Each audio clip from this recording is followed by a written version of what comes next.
Ron? Where are you? Where is Ron right now? You done messed up, Ron! Ron is here, you guys. Thanks for joining me on this live. This is a follow-up to the video that I did yesterday evening about a local Scientologist, 40-year-old woman, who I'm going to do my best to keep this video as PG as possible and to use my words as carefully as possible. She chose to end her existence in this world in an extremely tragic way in May of this year. News of this just broke this week.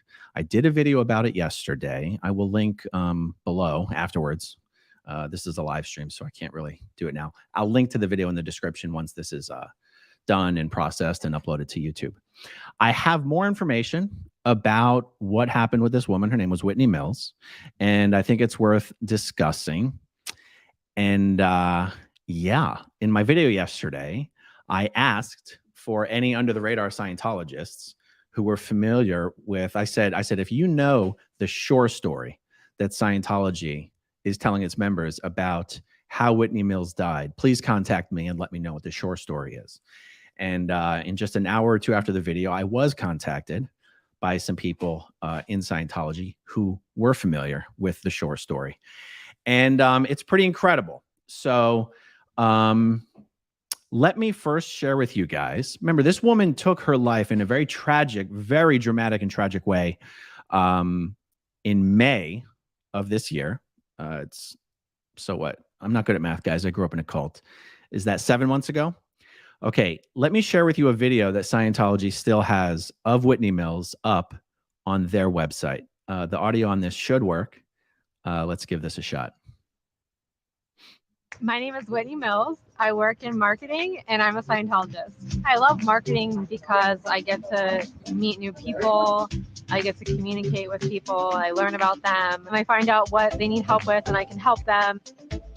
Before I got into Scientology, I definitely had problems communicating with people and especially in front of groups. I was always like shy to talk, even if it was just like a few people sitting around in a circle. And if it was, I had to talk in front of like numerous people, I would get really nervous and I wouldn't know what to say or I would just be too shy. But now that's like totally handled with the courses that I've done. I'm totally comfortable communicating to anyone.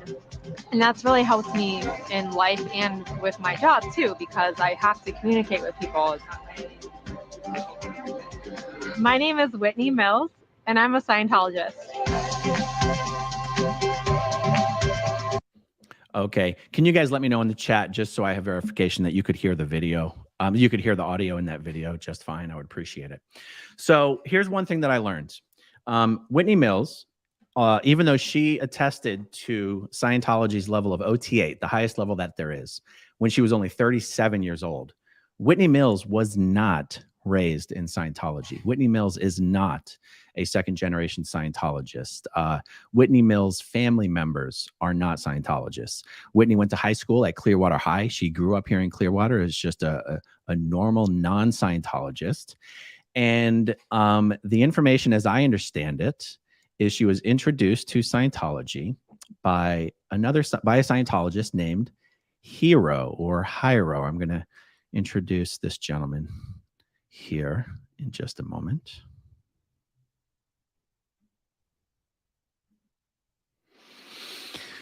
Okay, Jairo. So check this out. This is Jairo Andres, OT8 Scientologist. Was in a long-term relationship with Whitney Mills for many, many years. And actually, we're going to get back to Jairo in just a second. Let me show you something about Whitney Mills Scientology completions.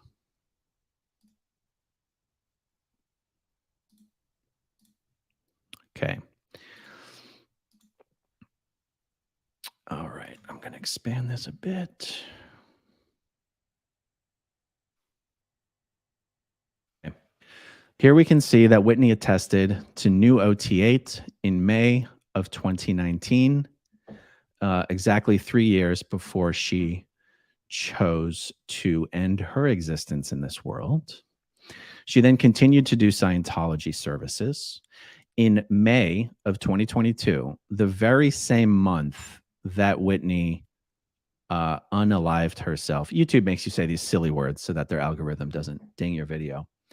In the very same month that she unalived herself, she completed Scientology Superpower Rundowns. She then did what was called the Fixated Person Rundown. This is a very rare rundown in Scientology because it's not normal auditing. It's not auditing that you have to get in order to go up Scientology's bridge to total freedom.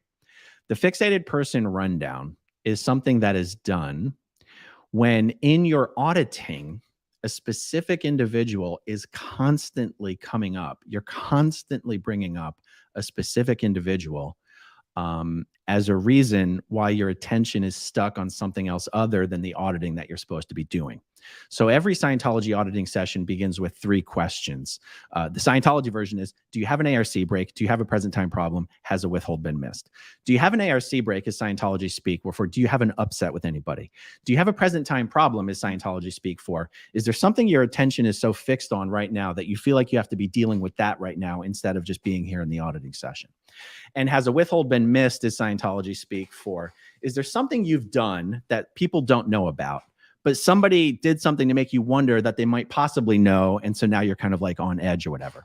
If you keep mentioning a certain individual over and over and over again in these rudiments part of an auditing session, you will eventually be programmed to do the Fixated Person Rundown.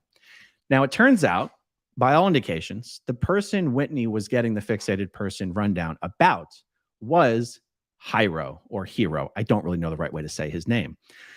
Let's go take a look at Jairo's profile again and see why might Whitney have been getting the Fixated Person Rundown about this gentleman. Okay. Jairo. Let's scroll down. Oh, that's not Whitney. That's Jairo with somebody else other than Whitney. Okay, so Jairo started a relationship with Nicole Samantha in February of 2022. Okay, so 3 months before Whitney chose to unalive herself. Look, Jairo, that's an OT8 bracelet he's wearing right there. So Jairo himself was an OT8. By the way, in 2019, when Whitney had finished OT8, she had accumulated a massive amount of debt. She had taken on a massive amount of credit card debt to finance her auditing up to OT8. And then even after she finished OT8, she was sold a giant auditing program at Flag. So Whitney was in a massive amount of debt. Okay. So we have Jairo. Here's Jairo on the ship. That's where he would have done his OT8. Jairo working on Memorial Day. Why not? Gotta always be grinding, right, Jairo? Check this out. Here we have Jairo. This is 2017, so that gives you an idea of how long-term this relationship was.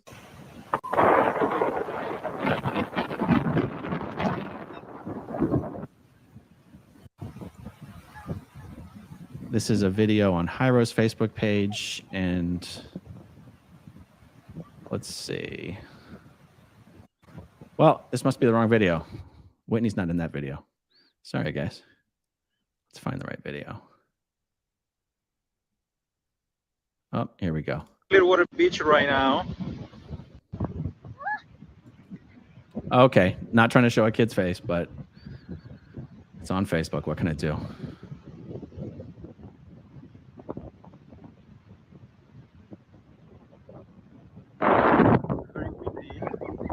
And there's Whitney. Okay, so Jairo and Whitney were together, long-term relationship. I believe he's the one that got her into Scientology. They both did up to OT8 together. Something happened. They broke up, and that was one of the 3 apparent linchpins that Whitney was struggling with in her life. So you have this massive amount of debt. She had just lost a long-term relationship that not only was an important relationship to her, but was also the reason she got into Scientology, I believe. And then while Whitney was on Superpower, she was diagnosed as having some sort of a tumor or a mass on her ovaries or ovary. And By all accounts, the people that I've spoken to about this, she never actually got it biopsied or anything. She didn't know if she had a condition. I'm trying not to use sensitive words. She had no way of knowing if this tumor was dangerous or not. But just put yourself in those shoes, though. So, you know, you're burdened down with debt. You don't know how you can get out of this. You lose this long-term relationship that was seriously important to you, and you find out you have a potential serious medical problem. It is not uncommon for Scientologists to, given certain, you know, pressures in life, start experiencing some mental instability. This is when things get really treacherous in Scientology, because Scientology will not allow someone to seek mental health care of any kind, any way, shape, or form outside of Scientology. By the way, the care you're going to get in Scientology is going to cost you about $500 an hour. You know, tell that to someone who's already in debt to the tunes of hundreds of thousands of dollars, not making anywhere near the amount of money needed to service that debt. Now, the fact that Whitney's family is not in Scientology does give, allows me to interpret the information that's been reported about this in kind of a different light. Like, I was very much wondering, why in the world did Whitney's family ask the police to do a wellness check on her? That's not, a Scientologist would never do that. Well, the answer is her mom's not a Scientologist. Why did her mother ever give her phone over to the police? A Scientologist would never do that. The answer is the mother's not a Scientologist. Let me see. I think there was something else. I showed you that video, showed you the Facebook page, showed you the Scientology service completions. Okay, let me pull up a note here. Okay, so the title of this video is Scientology has been caught in a lie. So what is the shore story? So what is the shore story that Scientology has been telling its members? And this is the other reason why I wanted to bring Jairo into the conversation, because Jairo himself has been one of the primary people spreading around the lie of how this person really, how their life ended. And the information that's being spread is that the Sea Org members at Flag are telling people that while Whitney was on Superpower, she was in fact diagnosed with cancer. I guess I can say cancer. They can't demonetize me or suppress the video just for saying cancer, right? That she was in fact diagnosed with cancer, and that the medical liaison officer at Flag, that's just the title of a Sea Org member who's responsible for ordering vitamins for people. The medical liaison officer has no training of any kind whatsoever. It's why they're just called the medical liaison. They're supposed to be the go-between between Sea Org members and actual doctors or chiropractors or dentists or whatever. The MLO is telling people that that the MLO and other technical staff at Flag urged Whitney to get surgery to remove the cancer, and that Whitney personally decided that instead of doing that, she would rather drop her body and pick up a new body that didn't have to worry about cancer. Now, we find out from the police report that Whitney didn't have cancer. So that story is bullshit. That story's total bullshit. And even though it's total BS, just ask yourselves how that could be the story Scientology thinks is the best version to tell people. That this 40-year-old Scientologist chose to drop the body because that was easier for her to confront than to simply get cancer surgery. Now, the police report said that, you know, the coroner's office or whoever did an autopsy on Whitney's body, and they did, you know, find the mass on her ovaries, and they you know, biopsied these masses. There was no cancer. They were completely benign. So just realize, it's not that Scientology is mistaken about how Whitney died. This is the story they've chosen to tell. They're actually lying to their members. They're telling people that Whitney had cancer when she didn't. And they're telling people that's why she chose to end her life when it's not. It's not. Oh, and here's the other thing that I wanted to make sure I was being crystal clear about. In the reporting that was done on this already, in the police reports and everything, there is some commentary in there about how Whitney had caretakers. Well, guess what, guys? 3 of these caretakers, at least 2 of them are known to be Scientologists. That's not even why I brought this up. That's not even why I brought this page up. So while I keep this page up, I'm going to read to you from a note that I wrote. A local Scientologist named Carissa Hart is one of the people who was watching Whitney. Okay, somebody tell us why Whitney was being watched. We know why, because she had expressed a desire. She had expressed to Scientologists that she was having these feelings of unaliving herself. That is why Whitney was being watched. There's another person who was watching her named Albertina. And Albertina, there was text messages in Whitney's phone from Albertina regarding communicating with the director of processing at one of the Scientology orgs. Nobody other than a Scientologist is saying anything about a director of processing. Okay, so why is anybody talking about a director of processing? And that brings me back to this page I'm sharing with you right now. So, the reason a director of processing would be involved in any conversation regarding Whitney is because Whitney was in the middle or had just received a lot of auditing at Flag.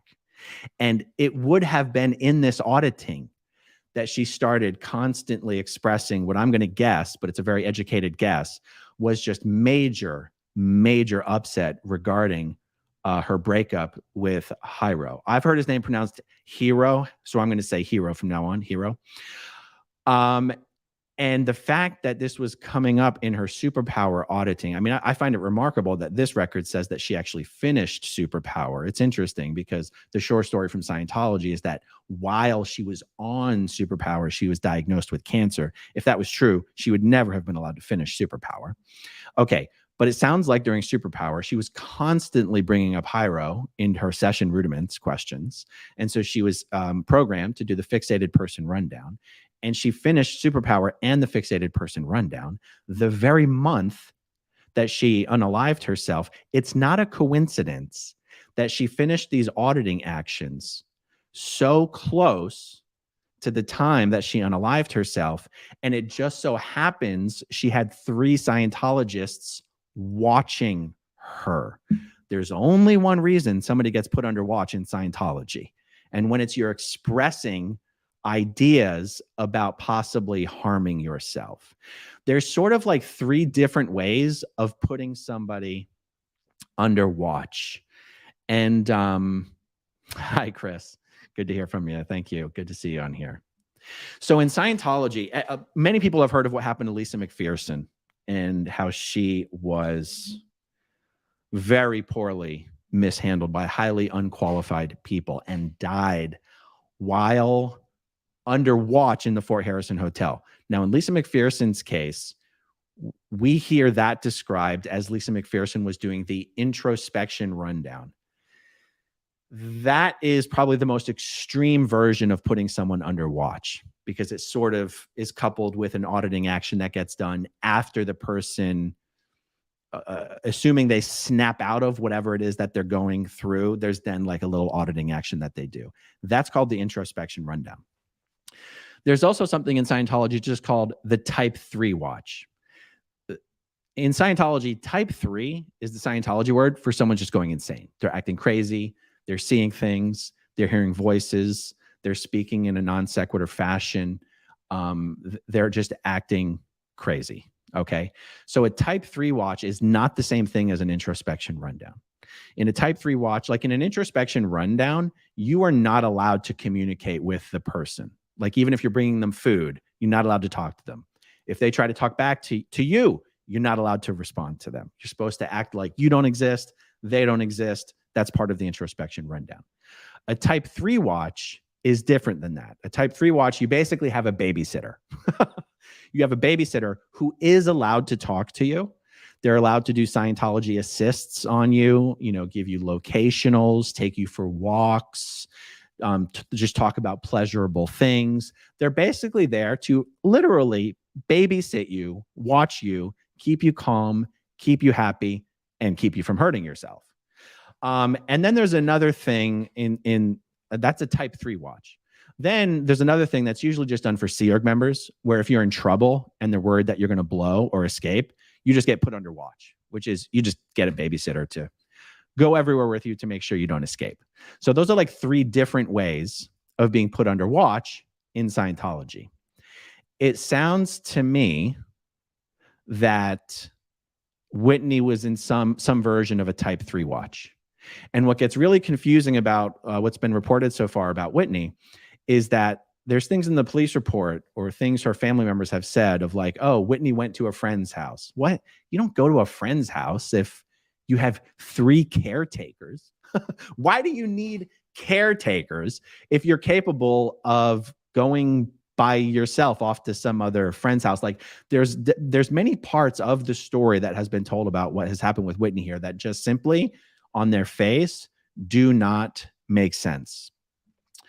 But that's not for me to delve into. I'm not going to be like, Mr. Investigator on this thing trying to dig into the details. The details that I learned are going to be details I learned from people who contact me and share information with me. I'm going to leave it up to others to actually reach out to people and like do footwork on this. I'm not going to do that at all. That's not my role. The main reason I even wanted to do this video was I just want it known that Whitney, there was not a memorial service held for her. There was not a celebration of life. There was not an obituary. There was not an in memoriam issued on her. This is a woman who at the age of 37 years old attested to OT8. That is a very big deal, especially for someone who was not raised as a Scientologist. It's a very big deal.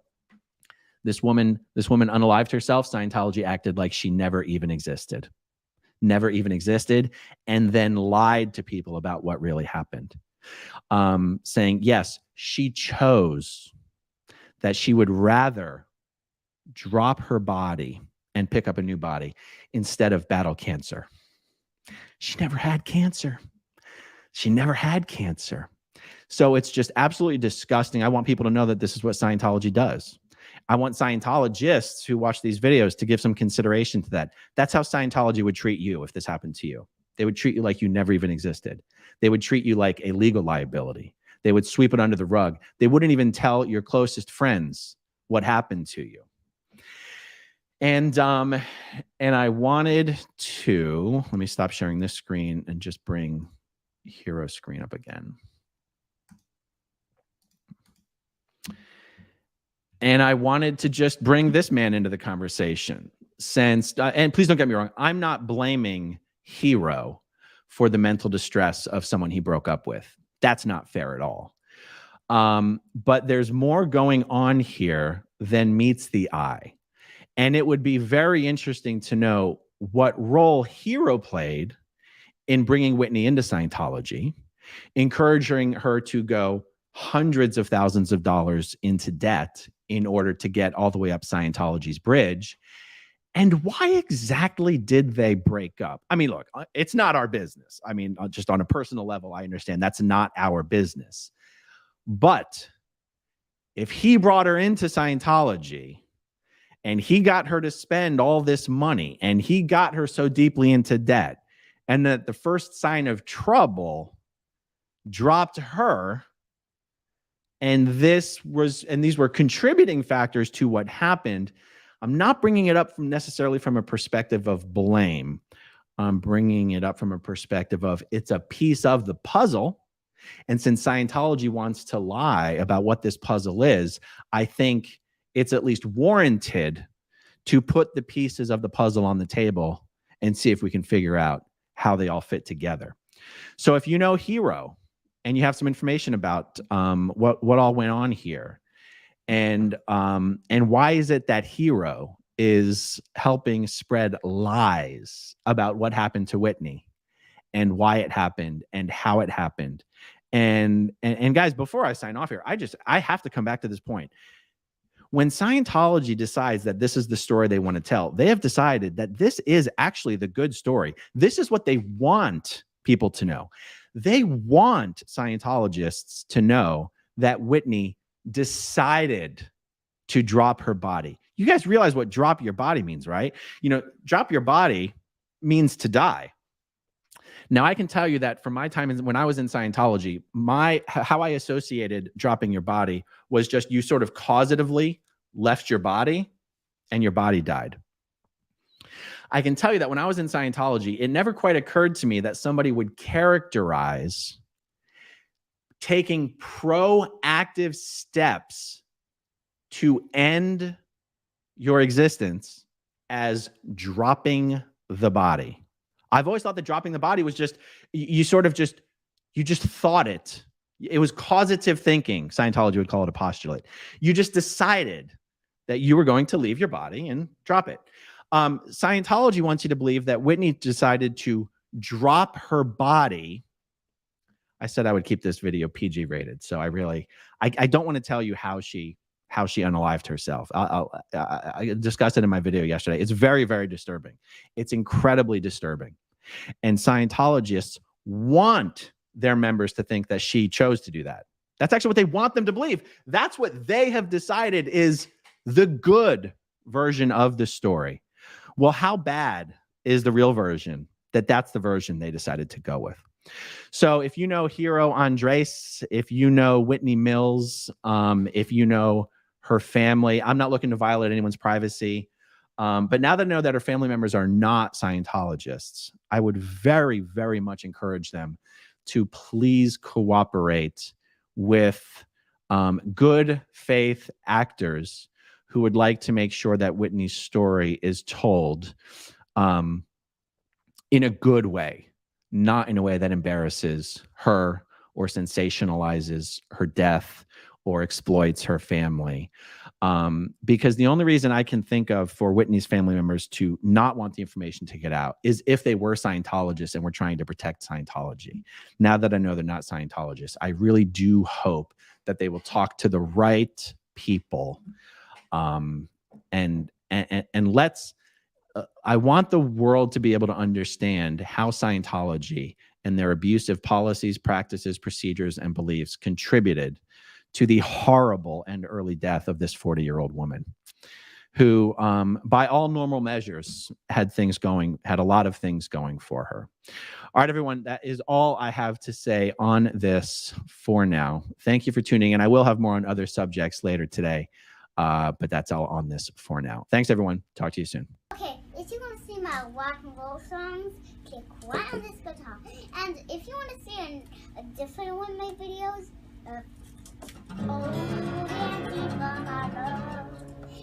then you could click right inside here. If you have subscribed or not, subscribe right here. Bye.